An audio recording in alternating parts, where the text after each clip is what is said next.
Welcome to the podcast, Cans, Copy, and Mike. A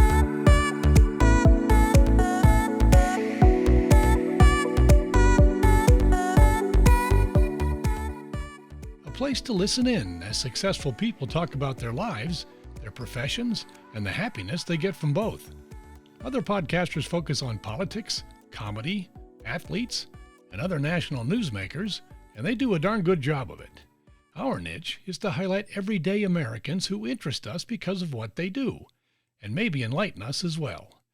Put on your cans, because here we go. When you're sleeping warmly in your comfy bed during the week, one guy isn't. He's the driver of the bus on 99.5. Jeff Brown has been in radio for over 30 years, and he looks every year of that 3+ decades. I think that's because he doesn't get enough sleep. Jeff Brown is the morning DJ at Forever Broadcasting's classic rock station, The Bus. He loves his job, he loves the music, and he loves living here in Center County because of you.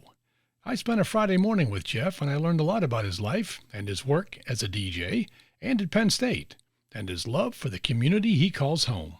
What is this, the morning thing? You know, as I was driving in this morning at dark 30 on 550, I get this rooster scowling at me on the road, checking his watch, going, "What the hell are you doing up so early?" And you do this 5 days a week.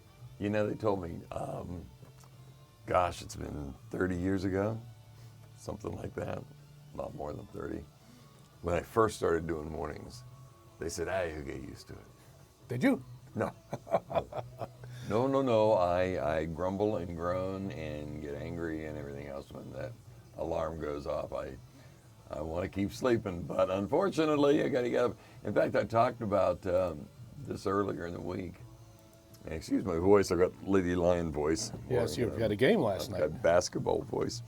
I talked earlier in the week that the funny thing is, radio guys have to get up in bad weather and come in to tell everybody else not to go out on the roads. That's right. I've heard you many, many times say that. That's right. Yes. But what happens, Jeff, if you're late some morning, if you sleep in? This bad boy takes care of everything. Okay, this is your what is that? What, your monitor there? That's your computer, obviously. Yeah, this is our automation system. And so that's Jeff Brown when you're not here. If I'm late, it'll just play music and things like that until I tell it to stop. However, like between 9 and 10 a.m., if I need to get out for something from Penn State or whatever, I can record 4 voice tracks, and if I do it well enough, you would never know that I wasn't still sitting here. There are very rarely people in the radio stations on the weekends. Well, when I came in this morning, I was looking. There was only one booth that was lit. Right. That's your buddy Froggy. back there. Yeah. Yeah, Froggy was on. No, there was no other lights anywhere else. No. In fact, even in your booth, there wasn't any light. That's right. That's right. The one moment I decided not to get up on time, and I get a call, Michael. I'll be there a little late. I was sleeping in this morning. Oh my And I goodness! said, I didn't even know you were gone, Jeff. I'm listening to the radio. I love this music, so Exactly. it worked. You wouldn't know. The one way you can know is if you're listening, and the person doesn't mention the time, and the person doesn't mention the weather. There you go. Then you say, and especially the temperature, then you can say, nobody's there right now. Jeff is not there right now. Yeah. He's in the bathtub. Better. Well, plus, because of your schedule, you've got a very busy shift for 4 hours in the morning that you have to think about. But you got other things you do during the day. Exactly. What else? What do you do? Are you about to go back on here? Let's pause on this for a second. Ah, yes, Lost and Found on 99.5 The Bus. We do it every Friday, once at 6:30 and once again at 8:30. You get to program the radio station. You get to tell me what to play, and it can be anything. It can be country. It can be disco. It can be classical. It can be whatever you want. This is your time. And we heard from Chris today from State College. Big Jay Giles fan. Complained to me that we don't play enough Jay Giles. So, Chris, I'll look into that. But for the meantime, we're doing it. Looking for a love. It's Jay Giles Band on the Bus. Well, that was very nice for you to answer his request. It's what I do. So anyway, we're talking about what happens when you leave here. Yeah. You teach at Penn State as well, don't you? I teach at Penn State, and I also am the faculty general manager for Com Radio. And it's a student radio station in the Belisario College of Communications. We have about 137 students. Oh my gosh. And we do predominantly news and sports. I've got a huge sports staff. They cover every Penn State sporting event, play-by-play. And they go on the road and cover play-by-play. We have a news department. We have a social media department, production department, and so we cover a lot of things. And then we also do talk shows. Do a lot of kids take advantage of this? I know when I was, in fact, maybe you won't believe this, but I actually was in the old Willard building back in mid-'70s, and I worked aboard there when I went to Penn State. I will shock you because we're back in the Willard building. Yes, I understand it's an amazing place now. You need to come over and see it. The technology is amazing. Don Belisario, the TV writer and producer, big bucks, yes, gave them $32 million, and they spent it wisely. They redid you like the Willard what you building. see. You like what they did with you. Oh, it's wonderful. It's a dream come true. Because when we started out back in 2001, we were in this little place out in Innovation Park. Yep. And like the heat or the air conditioning would come on, and whoosh, you'd hear that, and it wasn't built to be a radio studio. It really wasn't, and it was nobody's fault. But I think I know exactly where that space is. I think that used to be the old Resource Communications place. Yes, I actually helped wire that and put up the lights, and I did a whole lot of other work in that. Get out of here, really? And then when we were putting it in, I told the people that were in charge, I said, you realize you got your studio right underneath the AC. Every time that comes on, you got to pause. Yep. And then obviously the ancillary rooms, like the booths, and I said it when we were putting it together. Well, we dealt with it for quite a while, and then we moved in last year, and it's just... That's awesome. Yeah, it's wonderful, and it's great for the kids because they're learning on things that they probably will never use as far as quality. Because as we all know, if you go into radio, the equipment is old. Yeah. And it's only the ones who will really, really achieve and go as far as they possibly go that might be working with technology like we're allowing them to work with at Penn State. I hope that they know how important it is, the experience they're getting with you there. Oh, yeah. I hope they know that because without an internship or whatever, there's no chance. No, you can't do it. They can walk out of Penn State now with a reel. Yeah. Because this is what I've done. And if they can't have that, there's no chance they get...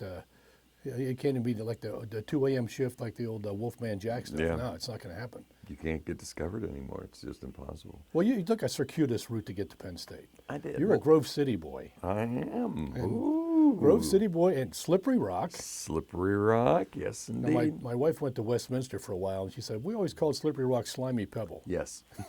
Everybody did. And they used to announce it at football games across the country. Yes. Everybody thought it was a joke. Mm-hmm. So when the PA announcer was announcing scores from around the country, he'd always end with, and Slippery Rock beat, Clarion or whatever.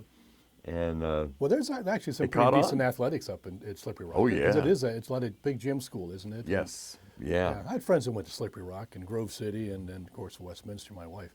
But, to get experience in colleges. And you got the bug. Someone tried to talk you into what you called a game, and basketball or football? What kind of game? What was it? I will tell you that in just a moment. Okay. Take a break. Jay Giles Band, Looking for Love on 99.5 The Bus. It's all part of Lost and Found. It is 6:40, but it's also 29, so it feels a whole lot better than earlier this week on 99.5 The Bus. Are you coming back on, or are you good to go? 23 seconds? No, probably 10 minutes. See, I'm watching the board here. That's how I know what he's doing. Actually, he's pressing all kinds of buttons, and he's looking professional. And that's a tough thing to do for me, Mike. You're an actor as well. I'm an actor as well. I want to go back first of all. Grove City, yes. Yeah, to the Slippery Rock thing, or no, to the Penn State thing. In addition to doing play-by-play and talk shows and that, we cover, and I send students to every year, the Super Bowl. Oh my gosh. And we also send students to the NFL draft. and the bowl game, and that's Well, what do they know how incredible that is? I hope they appreciate it. Oh yeah. The announcers come in for Penn State football on Thursdays, and 9 times out of 10 they'll call somebody at Com Radio, which is the name of the place that I'm talking about, and they'll say, "We've got some time between this and this on Friday. Do you want to get some students together and we can talk for an hour?" It's wonderful. So Well, it seems to me like some of that's your leadership too, Jeff. If you got these stories you can tell kids coming in. Yeah. Say this can be done. Absolutely. I mean, there are a lot of kids who've been there now, work at ESPN, do play-by-play. Now they're not national yet, but some of them will be. There was a time when we were the only college radio station in the country allowed inside the NFL draft. That's changed a little bit, but there's only 2 or 3 other stations. That's very impressive, I think. And it's it's like you said, it's a selling point. Yep. Well, when I graduated Penn State, actually my last term was my internship, and I was in Pittsburgh, and I worked for the Evening Magazine show as an intern. Yeah, I remember that. And I did, I had to drive from South Hills and over, so it's like 45-minute drive, and I wasn't getting paid, and so when I put in hours, I was putting in 70-hour weeks, so I'd volunteer for everything. Yep. And people started liking, well, obviously liked me pretty quick, and because I worked hard and did Right. what I was told as an intern. But there are union shops there, and you know about unions. So there's, most often the only thing a kid can do is get coffee and tap on, make copies and things like this. Right. But we did location work. So whenever I went on location, the guys would let me work, let me do use some of the equipment. And after a while, when I finished my internship, an audio position came open, and right away I got the gig. And that started my career there, and I learned how to storytell back there at KDKA. So it was my breakthrough. I always wanted to work at KDKA. That was my Jack Bogut. You remember Jack Bogut there? That's how I got hooked on radio. I did a number of stories with him. Did you with Jack really? Bogut. What a nice guy. My mother loved him. Every morning, Jack Bogut on in the morning. He used to do the old, let's put on the home movies. You remember that? Yeah. But it was radio. You couldn't see the movie, Yes. so he was just describing And he could do it. what we allegedly were looking at. Yes. And he was so good, you would think that we were watching the movie. And I'm in a car with my mom going to school. Yes. But it's like we were watching the movies, and that truly is what got me hooked. Every morning, my mom would have Jack Bogut on. And the one morning he talked about, he looked out the window from KDKA Studios. He could see the Fort Pitt Bridge. Right. And he said, he's talking about something. And he said, you people that agree with me, flash your lights coming over the bridge. He said, there were literally hundreds of cars flashing their lights. And he said he couldn't talk for a minute. He was the king. He couldn't speak. He was the king. He was. There's a guy named Ron Chapman, used to do mornings in Dallas. And when I worked in Texas, he was like legendary. And one morning he got on the air and said, "Look, I can't tell you why right now, but I need you to send me $20. Check, cash, I don't care. Here's the address. I really, really need it. Okay? $20. Don't send me 100. Don't send me 10. $20. That's what I want. Just send me $20. At the end of that week, he had $78,000. Oh my gosh. And there's a picture of him laying on the floor, just With the money. completely buried in money and checks. And it turned out that he and a friend had made a bet to see if he couldn't raise money, $50,000 in a week.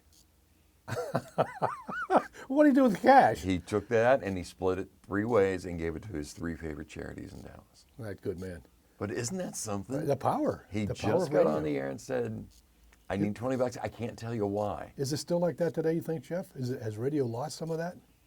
It is here. And when I first got here at 3WZ, a house would be on fire.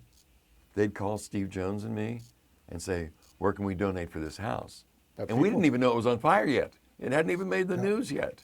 Yep, that's people. The people in this area are just special. They are unbelievable. And I tell my colleagues that in other cities, and they think I'm just BSing them. And I'm like, no, you guys, you don't understand. Like, we can go on, and we did a telethon one time. This guy from the university contacted me. His wife, who had founded another charity in town, was very, very sick with cancer. Yeah. And So he contacted us there. He had to end up quitting Penn State to take care of her. Yeah. They had a mentally God. challenged daughter. Oh my who gosh. She had been taken care of, so now he had both of them. They were basically broke.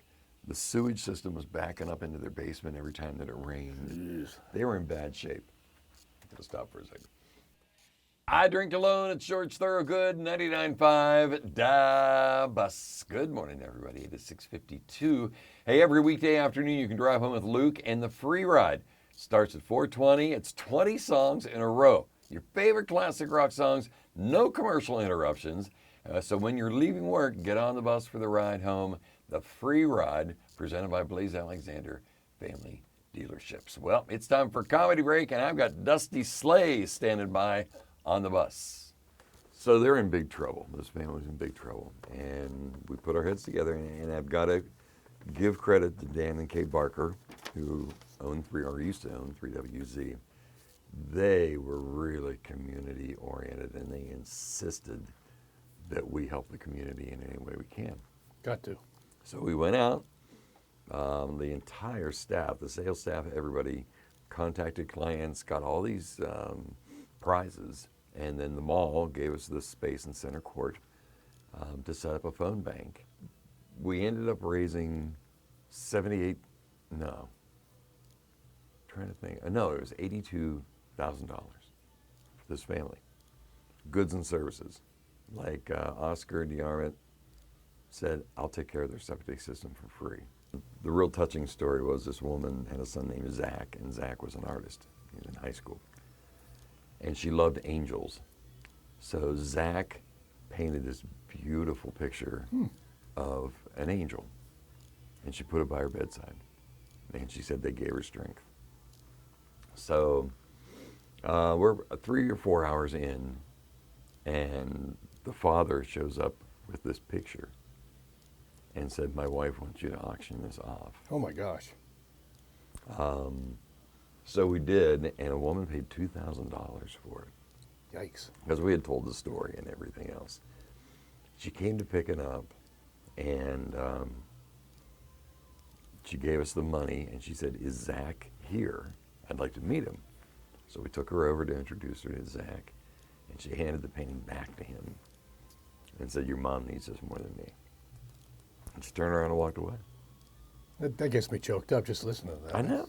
You want to know what's up? I get you what's up right here, pal. Starting with number 3, the Lady Lions dropped a 79-58 decision to Michigan State last night.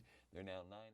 But yeah, I mean, I could go on and on and on and tell you just amazing things that people in Center County have done. Yeah, and we also know both of us do work with Coaches versus Cancer. Yes. And I'm always amazed at the money. In fact, during the COVID year when we couldn't do anything, and we're still climbing out of that, we had almost our best year. It was like second. Isn't that something? And we had no events. We didn't have a golf tournament. This past year we had one with a new coach, great guy.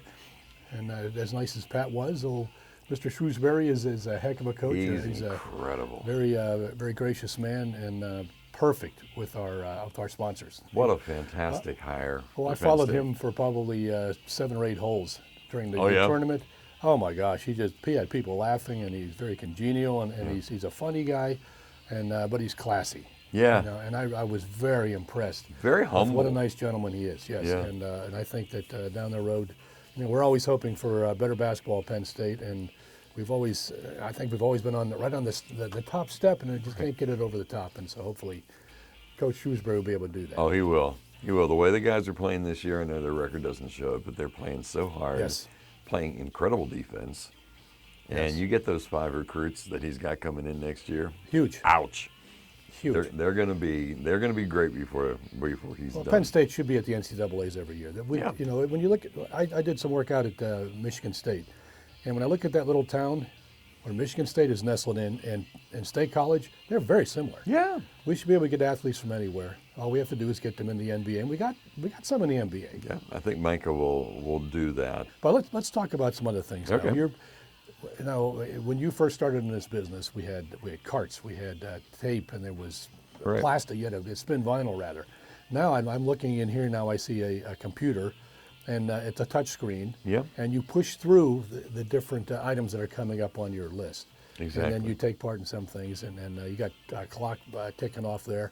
This is the same kind of board I've seen for 3 decades. Oh yeah. But what is it like? Well, actually, look over your shoulder back in Texas in early years here in State College. Tell people what was it like? Like Wolfman Jack on American Graffiti. Remember he was putting in the carts. I'll tell you in a second. I got to say you're doing this DJ work is very inconvenient for my podcast, Jeff. So we've got to get serious. I know. But let's talk about the days in the past with the carts and that vinyl. You know what? It's so much easier today because, like you said, you're not running around. Like it was not uncommon for the people listening to have this 2 or 3 stacks of what we called carts. They looked like 8 tracks. Yep. Little cart machine. But they only had like 30 seconds worth of tape or 60 seconds worth of tape, and every commercial had its own cart. Insert. And every song had its own cart. So it wasn't strange at all to have 40 or 50 carts stacked up every hour. And at the end of that hour, you had to put them all away and then get the next hour's carts and put them in. And we usually had like a 3 or 4 deck that we could put everything in, so we could at least stack them up a little bit and play the next 4 things that we wanted. But also you're working the board at the same time. But you're speaking into the mic. You're trying to think what you're doing. Yep. You got to move these things around. And in production, the first couple stations I worked at only had 2-track players. And so I would have to record sound effects on these carts. And then as I'm talking, hit the right cart deck so the sound effect would play, and then keep on talking, and then hit the next one. So that left hand didn't know what the right one was doing. Literally. And then the mouth was going. Literally. And you try to talk while you're thinking of something else and do it intelligently. That's a talent. But it works, doesn't it? Oh, Because there are it guys works. that did it. It all well, you works. did it. And it was so much fun. And I miss those days truly, because this computer stacks literally anything I need. Yes. It'll stack it up for me. It's ready to go. If I wanted to play automation like we're doing today, letting songs play, and so I don't have to keep playing each one, it'll do that for me. And you don't have to get up. I don't know if you were here these times, but you don't have to get up and go to the vinyl room. No. Because someone might call, I want to hear this song. You got to run in there. It's 20 years old. Oh, my God. I got to find it on the album. Bring it in, cue it up, then hit the... Exactly. And WKRP in Cincinnati always cracked me up. Well, we're dating ourselves, aren't we? Yeah, I know. Because it did give, in some ways, a pretty good insight into what it was like to work at a radio station. But that whole thing at Johnny Fever, picking up the tone arm, not even looking, putting it down on the record, and it starts at the beginning of the record. No, folks, it never, ever, ever works that way. Well, for Johnny Fever, it did. Did you, are we allowed to say shit on the air? Or on your for my podcast? Yep. Yeah, I go, that's about one of the few 4-letter words. I had a friend, or a program director in Texas, my first station, and he was talking, and he forgot to cue up the next record. And it was He Stopped Loving Her Today by George Jones. Oh, yes. Okay? So he gets on the air and goes, okay, everybody, we're going to give you a little insight into radio. This is how we cue up a record to get it to start to play. Well, he had not put his headphones on. And he didn't realize George Jones starts with, He Stopped Loving Her Today. There was no instruments or anything. Yes. And if you go back and forth on that, it sounds like, oh shit. So he was just going, oh shit, oh shit, oh shit, oh shit on the air until somebody ran in. Said, No. Stop the shit. Play the record. We are 99.5 The Bus. We've got the pop quiz coming up for you in just a couple of minutes from now. So make sure you stick around for that. Oh, this is very inconvenient with my work. You're getting me off my game here. I'm going to stop and do your job for cripe's sake. I'm very considerate. So you have some interesting segments on your show. Boneheads, liner notes. I love the liner notes because I learned something. What is your favorite segment? What do you like the most? I love Boneheads the most. No, you make that up, right? That's not true. All that stuff. It's absolutely true. Absolutely true. That's the cool thing about it. I've had policemen in the area say they will deliberately stay in their cars until boneheads are over because it reminds them that the criminals are stupid. you know, and that they're dumber than the police, and that we'll be able to catch them because they'll do something stupid. So yeah, I love Boneheads. Liner Notes is a very close second to that. I bet. And then the stuff I found is probably third because there's a little interesting tidbits there. But yeah, those are my three. But I do love a good Bonehead. So it makes me laugh. When I work out at my gym, that segment comes on. It's before 10 o'clock, right? It's that segment. And when Boneheads come on, I can see everybody just going, kind of staring at the people that don't have headsets on and they're plugged in. They'll stare at the speaker for a second, and then I can see them like shaking their heads. Sometimes the guy's chuckling like I would be chuckling. Yeah. But that's a good one. That's the coolest thing. And it's so cool when somebody comes up in a grocery store or whatever. I was picking up pizza yesterday at Brothers by the mall, and the chief cook who calls in a lot came over and he goes, "Oh my God, that Bonehead yesterday, that was so good," which made me feel great. And then he goes, "What was it?" So what's that I laughed at? And I'm like, I don't know. I mean, I don't remember. Yeah. Yeah, so it's like so bad that I created this great thing and I have no idea what it was. I would have to go back and Yeah, listen. it works. Yeah, so it's a two-edged sword.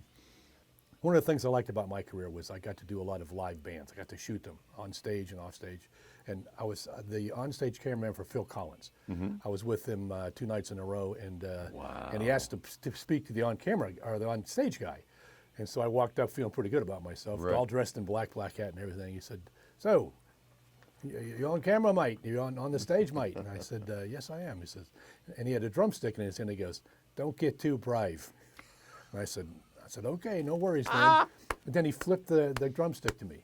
So I got his drumstick. How cool! Well, you must have stories like that too. Have you Don't met any of get your idols too as a rock or as a DJ? Have you met people that you really respected? Okay, here's the weird part about my career. I don't care about that stuff. Like, I'll take listeners backstage, to get autographs signed. I won't even go in the room.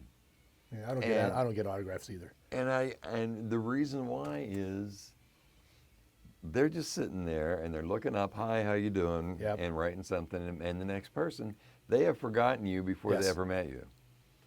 So it would be one thing if Elton John would send me Christmas cards or something like that. That'd be really cool, and I'd love that. But so I really haven't cared as far as that goes. When I was programming a station in Hagerstown, Maryland, my music director got 2 backstage passes for Live Aid. Wow. So obviously I was going to go.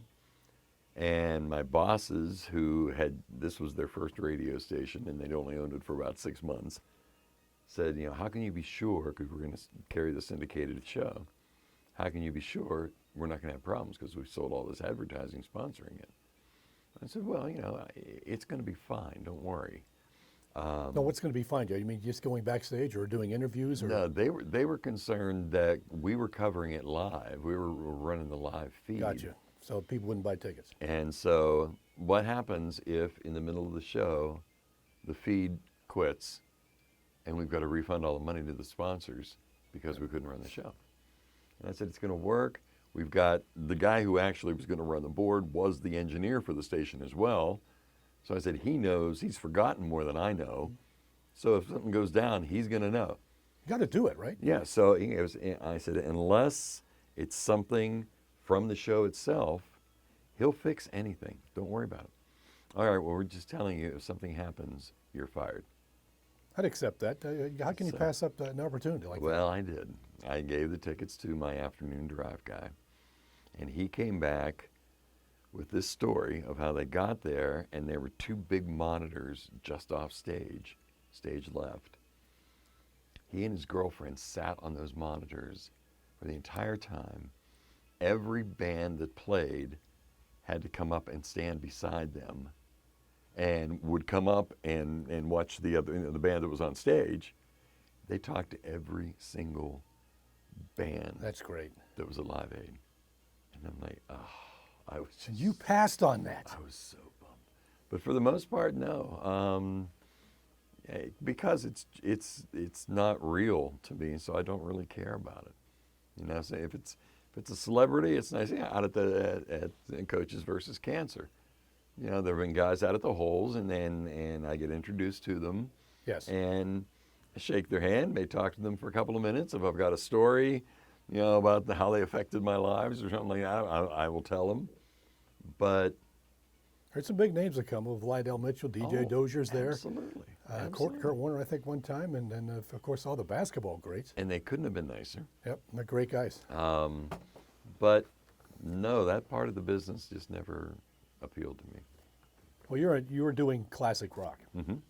I think it's more than just, this is your shift, Jeff. You're doing classic rock. I think you really enjoy it, don't you? Oh, I love it. You know, I was working in this area at 3WZ, which was adult contemporary, and I like that music too. I mean, I grew up, my sister was a big Motown fan. So she was 9 years older than me, so I was hearing Motown in the house all the time. My brother, on the other hand, was a big Zeppelin fan, so I was hearing that. So I like all kinds of music, and I like the music that we played on 3WZ, but when this opportunity came up, and I'm going to play classic rock. You couldn't get out of it, huh? Are you kidding me? I couldn't say yes fast enough.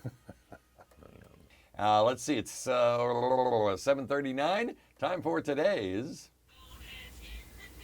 Alrighty, a man who spent nearly 20 years in prison for murder has just been released after his identical twin brother turned himself in for the crime.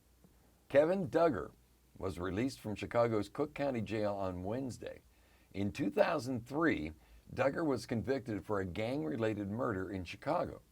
But his identical twin brother, Carl Smith, confessed to the crime 10 years later in a letter he wrote to Duggar. Whoa. How can you be identical twins and have a different last name?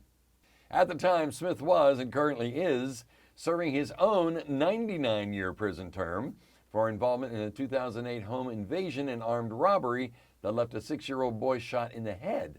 Yeah. It's been taking this long to get Mr. Duggar released for the crime his brother admitted to in 2013. This was going to be a storyline in Days of Our Lives back in the 90s, and they said, nah, nobody believed that. It's too crazy. And that's today's. Wow, typical twins, always trying to finish each other's sentences.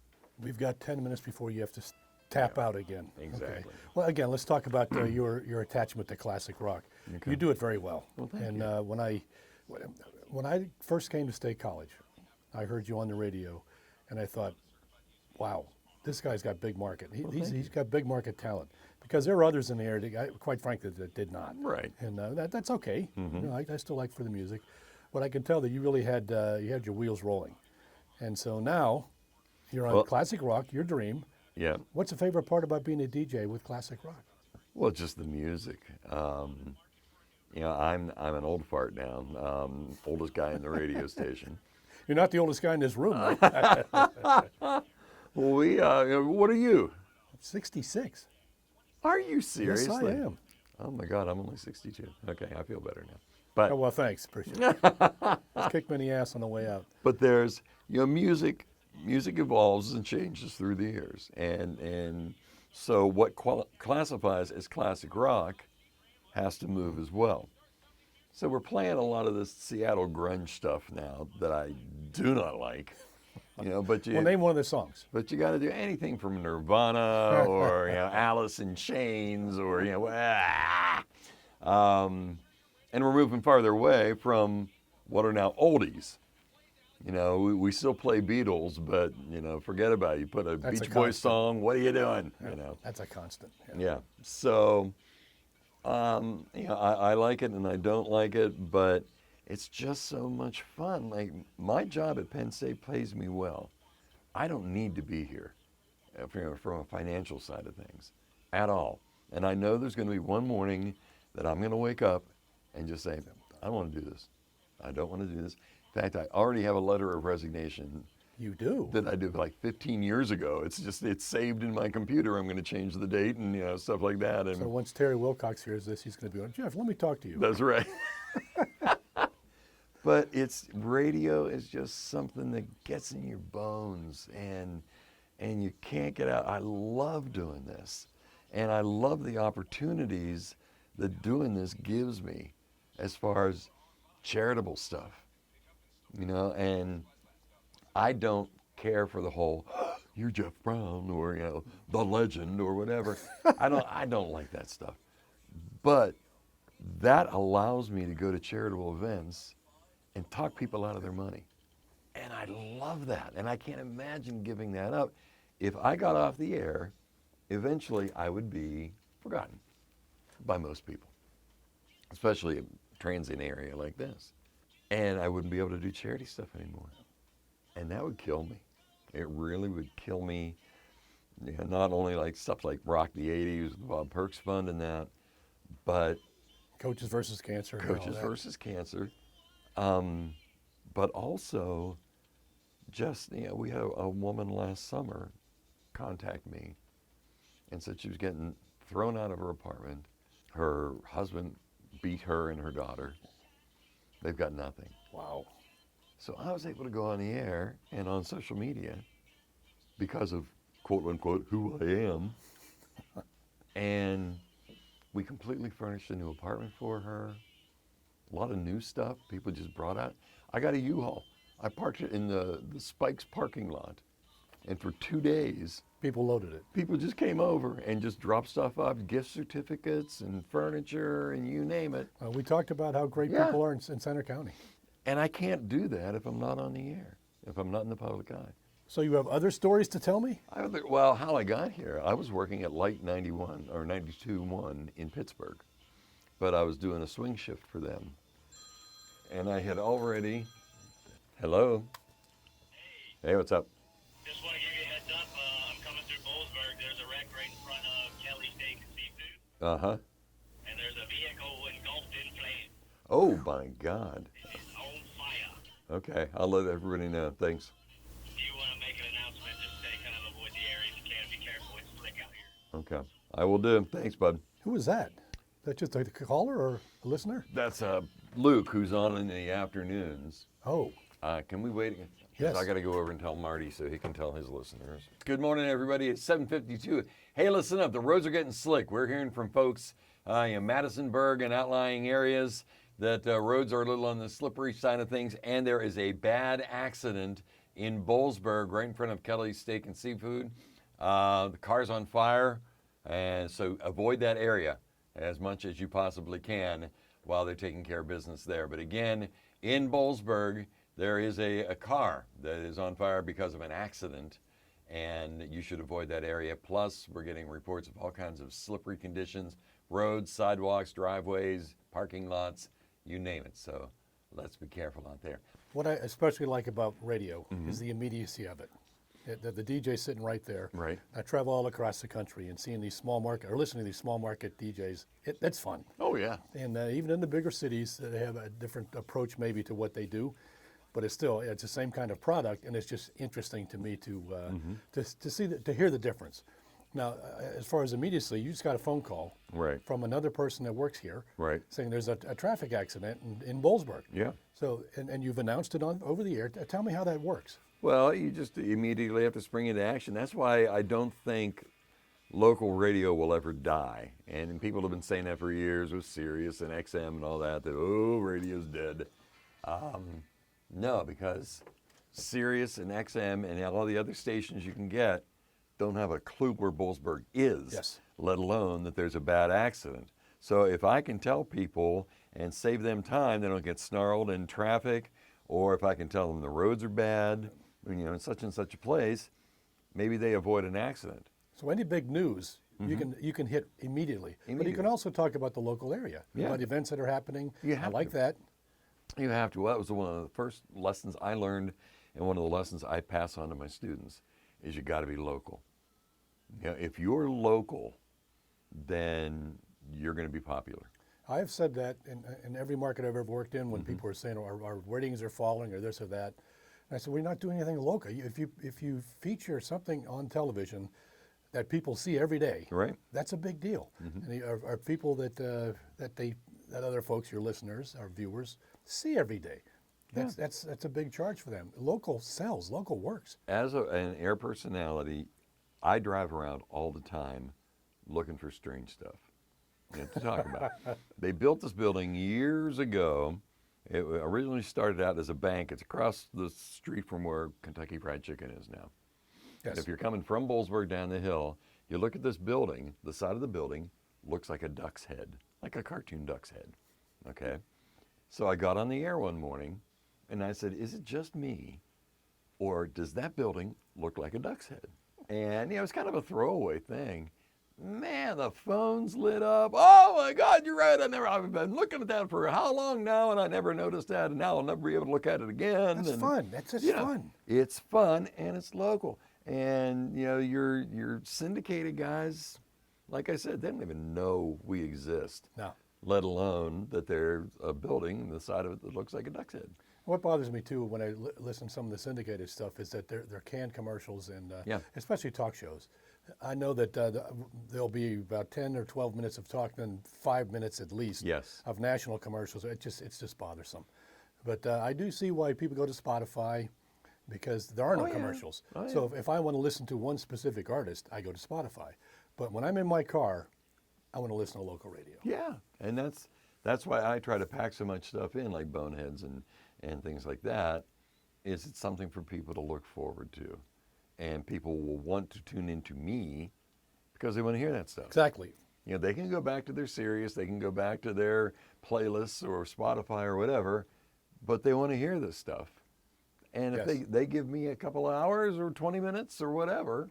Like I'll listen to you when you do the liner notes. I really like that, especially if it's a band that I've always liked. Right. And I learn something. And if it's one I haven't been that close to, if I hear a little bit more about them, I'm going to listen to them more. Right. So I think that's the genius of local radio and local television. In fact, I don't watch any national news, but I'll watch local news because I can learn about the local area. And the cool thing is, the next time you hear that song, you're going to think about that fact that you didn't know before, and who gave you that fact. Yes. And I've got to tune in again. Yes. So it just keeps the ratings going as well. That's absolutely correct. Because it makes you want to come back. Like I said with the police, they want to tune into Boneheads to remind themselves that the criminals are dumb. Yes. So, and if I do that, that's fantastic. It's good stuff. Well, when I've come here quite a few times and done interviews with Coaches versus Cancer and for other reasons, and now this interview with you today, and I noticed this is a kind of a dysfunctional family here in a good way at Forever Broadcasting. Yeah. And the DJs that work here are very nice men. You don't have any women yet, do you? So that's probably something you're looking for.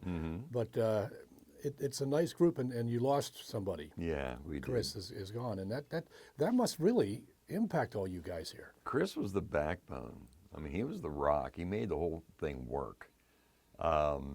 Hands down, the best boss I ever worked for. Nice guy. Now, I only had to get yelled at a couple of times or things I did, but each time I would go into Chris's office and we'd be in there for 20 minutes and we'd be laughing the entire time, and I would walk out and I would think, did I just get disciplined? But he had that way of getting the message through. He praises in public, he criticizes in private, which is what you got to do. And I read one, Billy Martin, the Yankees manager, one of my favorite guys in baseball ever. They asked him what his success was as a manager. And he said, I got 25 guys.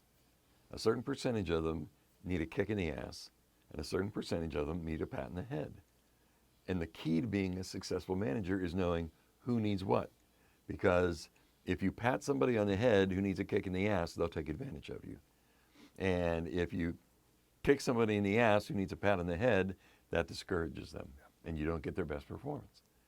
And I have used that my entire professional career. I was ops managers for a lot of radio stations in different parts of the country. I've always used that. You got to find out who needs the kick in the ass, who needs the pat on the head. There's a balance there. And Chris did it perfectly.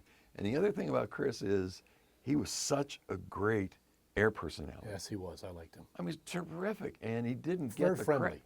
Yeah, and he didn't get the credit he deserved because he was so humble and so laid back, and he he preferred sitting in the background and pushing everybody else forward. You know, whether you were new in radio, whether you were old in radio, he just wanted to sit back and let everybody else take the spotlight and just do his solid job. Phenomenal air personality from a technical standpoint and everything else. Nobody really knew that about him. Well, what I liked is, again, you guys do a whole lot for Coaches versus Cancer, and I would be out there on the golf course, and I'd talk to him every once in a while, say hello, and he was always very congenial. And as the years went by, he would always remember my name. Yes. He'd call me by my first name, so he's a good man. He was a good. Oh, I'm sorry he's gone. There's nobody like him, and you know, we're trying to replace him now, and Hard to do. we're just now realizing the sheer volume of work that he did, and it's a work that he could have very easily given to other people, but he was like, no, they're already doing too much. He liked the work. He liked the Yeah. job. But he was, you know, they're already up to their necks in work, so I'll just do this. Yeah. Good man. The best. I got to do news. Gotcha. So you've been doing this job how many years? Oh, God, including college Yes. since 1978. 1978. So obviously you've loved your career. I love it. I went to Slippery Rock to actually be an elementary school teacher. I You wanted did. to teach kindergarten. I mean, there's nothing I like more than playing with little kids because they're yes. so much fun.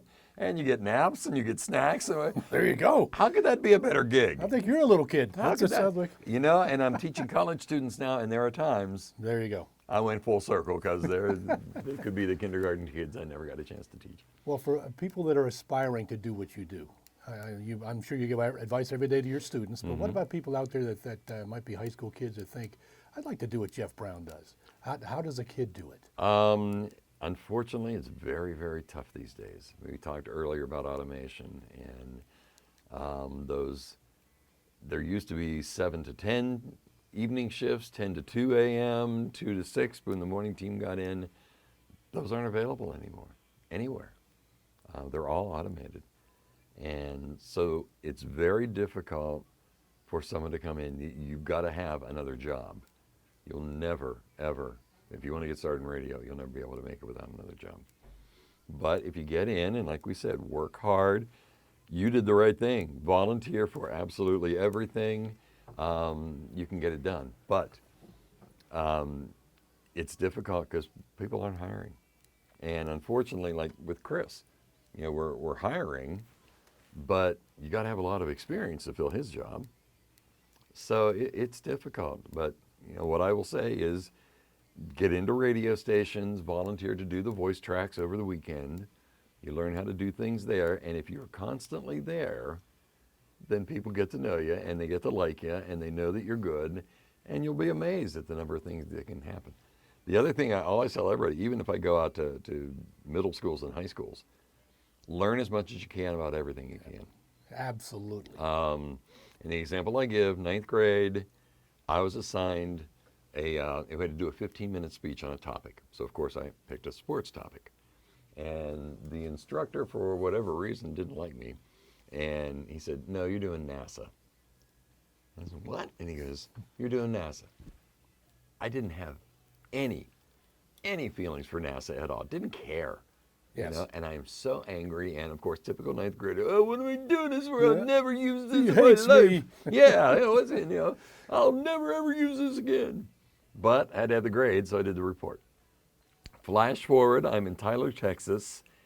My news director comes in, his eyes are as big as saucers, and he says, the shuttle just exploded. Oh, I remember that. I was flying in the air when that happened. And, you know, we're like, what can we do? It was, you know, in the 9 o'clock hour in Texas, and we didn't want to try to be funny. No. And we didn't want to, you know, joke around about anything, and that we didn't have the 24/7 news cycle at that point, so ABC wasn't going to report anything big until 10 o'clock. So we had from 9 to 10, what are we going to do? And Bill, my newsman, said, well, you know, I'm a big NASA buff, so I've got a lot of stuff. We can talk about, you know, prior explosions and the space program. And so he and I started talking. And every single bit of that stupid 15-minute report that I'm never, ever going to use in my life.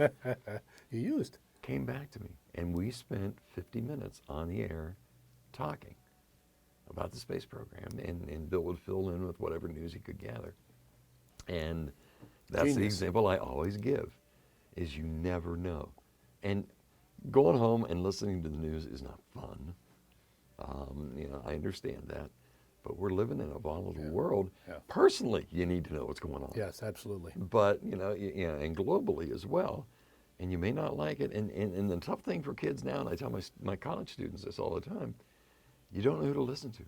There is not a single news organization that I am 100% confident that I'm getting the truth from. Same way. I agree with that 150%. They spin everything, and you can have the same story, A bias everywhere. and it's different on Fox than it is on Yes. CNN. It's the same story. Yes. How can it be different? And radically different. too. Yes, yes. Yes. And I tell them about Walter Cronkite. And that guy, you'd sit down, he'd tell you the news. And he didn't spin it, didn't put any fluff. This is it. I said, well, that's the way it is. And the story should be the gig, not the guy. Exactly. And we found out way later on in Walter's life, he was as liberal as you could possibly be. Yes. Never. He respected the business. Yeah, He did. not once did you ever get that from any of his news broadcasts. Well, when I get asked by kids, well, I'd like to get in television, I'd like to do this and do that, I tell them that there are possibilities. There are always going to be local news and need local cameramen. It doesn't pay very well. And you see kids nowadays that have a camera, a rig, and they go out on location. Not only do they shoot the story, they actually report on the story. So it's a one-man band kind of thing, which gets tiresome. But I tell them that look at other areas. Now, maybe, I don't know if this applies in radio, but I say look at the internet and go onto YouTube and see what people are doing with video. That is really interesting stuff. And there's a lot of talent. There's a lot of trash. But there's some very talented people that do vlogs, like these travel vlogs and different. So people that have an expertise in a certain area can do well in television, in video. Right. So they can produce their own content, their own vlog or whatever, get a following. YouTube pays big money if somebody gets 600,000-700,000 hits. Right. And if a person has the right information and the right talent, and so people that are in radio could easially do this as well, because it's easier to get a camera today and Well, that's what and I do a tell vlog. I tell the kids about podcasts. So there I'm are podcasts. Do podcasts. Yeah. If you do them well and you do them often enough, you're going to get noticed. But there still has to be quality. I did a lot of research when I was talking or thinking about doing a podcast, and so I listened to a lot of them. And to be honest, a lot of them are really not good. No. And I don't mean that the production quality is not very well done, but they're boring. Yeah. And what I didn't like is if a podcaster wanted to make a point, it sometimes took 45 minutes to a minute and a half to get to that point. Exactly. I'm from the 30-second television kind of thing where boom, you get into it, and you keep interest, and you have the production music, and you make it polished. But there are opportunities out there that were not there before. Well, there is an old adage in radio, and one of the first things I learned again, if you talk over a minute, it better be really interesting or really funny. Like the shuttle going down or something like that. It's got to be that volume. Exactly. If you go over a minute with a comedy bit, you better have me laughing the whole way through. It's got to be stellar. Otherwise, it's about the personality, and it's not about the content. Exactly. And that's when you start going into boring. Yeah. So There's a fine line. yeah. And people that do it well know that line. They don't cross it. And you can feel it. Yes. Doing It's it as just a long as sense. I have, it's kind of like, okay, shut up. I'm about to drop the ball here. I better hit that button. Wrap this bad boy up now. Yep. So Jeff, when you have to go to the bathroom, do you just put on Hey Jude or something and take off? I have trained myself, Mike. I'm a professional. I don't believe that. No, what I'll do is put the automation. That's one of the great things about automation that I like. Well, I see that bucket over there. I don't know, maybe there could be something going on You here. know what happened? One time I was on the air on a Saturday morning in Texas, and I did put on Hotel California because I had had a rough night the night before. And I had to go down the hall, not another soul in the station. It was a single Good thing. single station. Run down the hall, that's a nice way to put it, just started doing my business. Has to be done. They had the radio station piped into the bathroom, and I hear, "Welcome to the hut, the hut, the hut, the You should hut." have brought a microphone with you. And I couldn't do anything at that point but sit there and listen to it go, the hut, the hut, the hut, the whole time until I could get Yikes. back in. I was mortified, absolutely mortified. So I have learned some pretty good self-control, but yeah, the great thing about automation is I can stack two songs together. That'll be 8 minutes or so. I'm all right. So, And nobody knows the difference. so is there a certain song I should listen for to know that there's Jeff's in the can? These days, no. But Hotel California, American Pie is a lovely one. That's Hey Jude, that's a long Hey one. Jude is perfect. Any really long song might make you think, they had to leave the room for some reason. So that's what listeners really want to know about, stuff like that. That's it. That's it. You've uncovered all my secrets now, Michael. Was there anything else that we haven't talked about that you think would be of value to listeners that are curious about your life as a DJ? Well, you had mentioned earlier, I grew up in Grove City, Pennsylvania, and went to Slippery Rock back when it was a state college. Went to Texas, and went to Syracuse, and ended up in Pittsburgh at like 92. And I needed more work. I was making it enough as far as filling in for everybody, but I needed a full-time gig. So I talked to the management there, and they said, yeah, we really want you. There's a guy who's on in the afternoons who is going to retire in 6 months, but it's a union shop. We could get him out earlier. So go find a radio station, work there for 6 months, we'll bring you back as soon as he's out. So I looked all over the place, and I found this station called 3WZ in State College. Had never been to State College. Drove 2.5 hours or 3 or whatever it was from Pittsburgh. Back then, it's probably 3, one-lane road. Yeah. Horses and things. So I pull into the parking lot. This was, it doesn't even exist. It was a mini mall right across from McDonald's in the mall. It had it had the Fish Nook in it. It was a fish store. And I pulled in, and on the glass in soap, they have 3WZ. And I pulled in, and I said, oh, hell no. So if it rains, there's not even a radio station there anymore. No, that's right. There is no way I'm going into this dilapidated building. They don't even have a sign, for God's sakes. Forget it. I left. And I went back down toward Bellefonte, and I finally pulled into Dunlap Ford. And I thought, this is stupid. You just Yeah, drove at least 3 try hours. it, right? Yeah, you got to at least try it. Go at least call me. I didn't feel like driving 3 hours at that point, so I'll go in and talk. And I went in, and Dan and Kay were in there. And the first thing they did was show me this artist rendering of this brand new building that they were going to be building. And it was just down the road, and I thought, oh, okay. So I go to work for them. And in 6 months, Pittsburgh called me back and said, okay, we're ready for you. When do you want to start? And I turned them down because I had fallen in love with this place. Did you fall in love with the station or State College? Both, because I really got hooked on the public service stuff. And State College is an incredible place. It is. To raise kids. It is. And then you've got major sports. You've got major entertainment that comes in. And I grew up in Grove City. It's a teeny tiny little town. And why not? This fit me. So you were used to a small town. Yeah. But this one has a lot of amenities that other small towns just can't do. Exactly.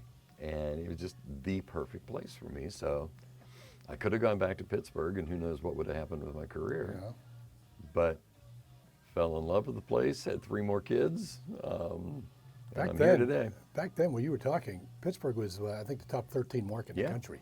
Yeah. And now it's 24, 25. They thought I was nuts. Well, once the steel mills closed down, it's a mass exodus. That's why there's Steeler fans all over the country. Right. All those people went out. They all took off. and got jobs elsewhere. Now there's Steeler bars everywhere. I have not been to one city that didn't have a Steeler bar. Oh, yeah? It's awesome. It's so much. It's. I can't say enough about this area. It's just. It was perfect for me.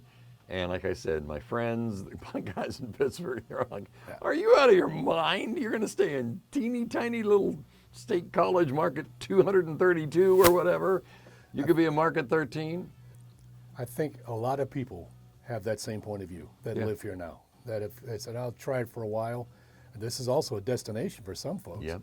I want to come back, work there, and retire there because I went to Penn State. There is a reason why people come back. Absolutely. My kids have all gone through the whole, I can't wait to get out of here. I'm never coming back. Blah, blah, blah. They're all back.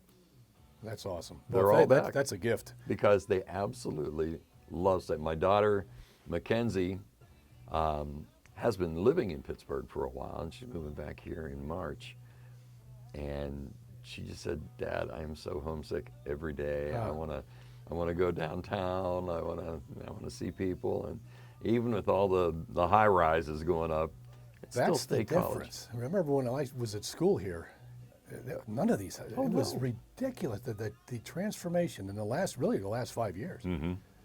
And I never thought that parking lot would go away that was Yeah. up by Beaver Hill Apartments. I lived in Beaver Hill Apartments when I first came up here. Yep. Then I was in a fraternity, and then I moved to Lamont. But good Lord, Yeah. completely different. People come through that haven't been here 20 years, just don't recognize it. And I do wonder how sustainable it all is, because those rents they're charging Yes. are astronomical. And I realize they're splitting them 4 ways or 5 ways or whatever, but A lot of international students, I think. yeah, A lot of grad students. Mhm. But the infrastructure of the area too, because of the businesses that the professors have started and other industry coming in. There's high-paying jobs in this area Yep. where people can afford that. it's amazing. I shake my head every time, and I understand that business goes on and you need commerce and all that, Yeah. but it's not this quaint little town that I moved to. It's not. And on a football weekend, Oh. we used to be very crowded, but now I was just the other day driving on Atherton Street, and it was wall-to-wall traffic. Yes, Obviously, the students are back, but I thought, man, when I first moved up, this is 2-lane. exactly. It's amazing. Yeah, I know what you mean. My greatest joy is, I love the music, but my greatest joy is the opportunities it gives me to help everybody else. I don't ever want to give that up. Well, we could have talked about it again, about great people living here in Center County, wonderful people. You're one of those people, Jeff. Thank you. And I want to thank you so much for visiting with me on Cans, Copy, and Mike. Thanks you, bud. Certainly. My pleasure. Anytime. Anytime. We'll do it again sometime. Anytime. Tune in for the next Cans, Copy, and Mike podcast for a cool discussion about UFOs. I'm visiting with Professor Greg Agigian, a history professor at Penn State. Professor Agigian teaches history all right, but he also teaches a class on UFOs and aliens. He gets a great deal of respect from his peers, along with generous funding for his research from the likes of NASA and the Smithsonian. Hey, don't forget to check out my website too, canscopymike.com, for pictures of my guests. You can also suggest unique people you know that would be good for my podcast.